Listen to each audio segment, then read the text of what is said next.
అందరికీ నమస్కారం. నా పేరు గెడ్డం ఆనంద్. నేను గొలుగొండ మండలం తెలుగుదేశం పార్టీ యువ నాయకులుగా పనిచేస్తున్నాను. ఈరోజు మీకు గత ఎన్నికల ముందు మాజీ ఎమ్మెల్యే పెట్ల ఉమాశంకర్ గణేష్ గారు తూతూ మంత్రంగా ఏదో ప్రజల్ని మబ్బి పెట్టి ప్రజల ఓట్లు పొందాలన్న ఉద్దేశంతో శంకుస్థాపన చేసి తూతూ మంత్రంగా రోడ్డు వేశారు. ఆ రోడ్డు ఎలా ఉందో ఇప్పుడు మేము మీకు చూపించడం జరుగుతుంది.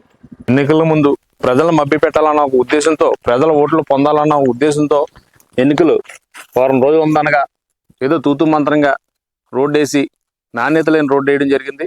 మీరే చూస్తున్నారు ఈ రోడ్డు ఈ వీడియోలోని. ఇక్కడ రాయి తప్ప ఎటువంటి నాణ్యత లేదు.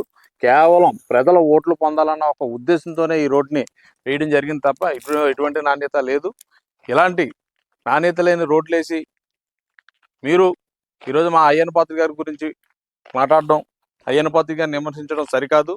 మీ గురించి ఎవరికి తెలియదని, మీరు గతంలో అధికారంలో ఉన్నప్పుడు సాలిక మల్లవరం రంగురాల్ని ఎత్తికెళ్లి కోటవోట్లలో కడిగించి కోట్లాది రూపాయలు దెబ్బిన విషయం ఇక్కడ ఉన్న ప్రజలందరికీ తెలుసు. ముందు మీరు చేసిన రంగురాలు క్షేమం గురించి ప్రజలకు వివరించండి. ఇలాంటి కార్యక్రమాలు చేసిన మీరా ఈరోజు అయ్యన్న పాత్రి గారి గురించి మాట్లాడేది? మీకు అయ్యన్న పాత్రి గారిని విమర్శించే స్థాయి మీకు లేదు. అయ్యన్న పాత్రి గారిలో అభివృద్ధి చేసే సత్తా మీకు లేదు.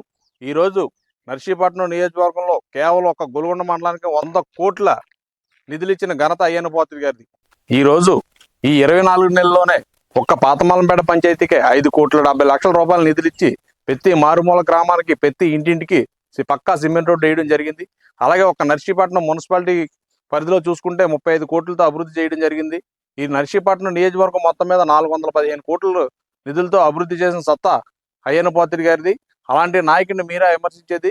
ప్రజలకు తెలుసు ఏ నాయకుడు అభివృద్ధి చేయగలడో, ఏ నాయకుడు విమర్శ చేయగలడో. విమర్శించే నాయకుడు ఎవరో, అభివృద్ధి చేసే నాయకుడు ఎవరో ప్రజలందరికీ పక్కగా తెలుసు. మీరు ప్రజలను మభ్య పెట్టలేరు.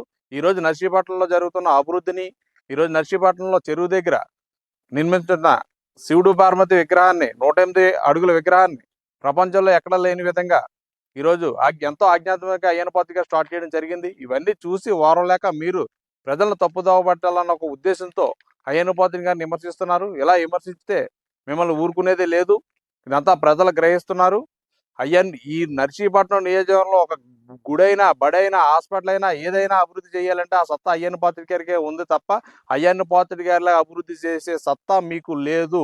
మీరు మరొకసారి అయ్యన్న పాత్రి గారిని విమర్శిస్తే ఊరుకునేది లేదని చెప్పి మీ అందరికీ తెలుపుకుంటూ సెలవు తీసుకుంటున్నాను.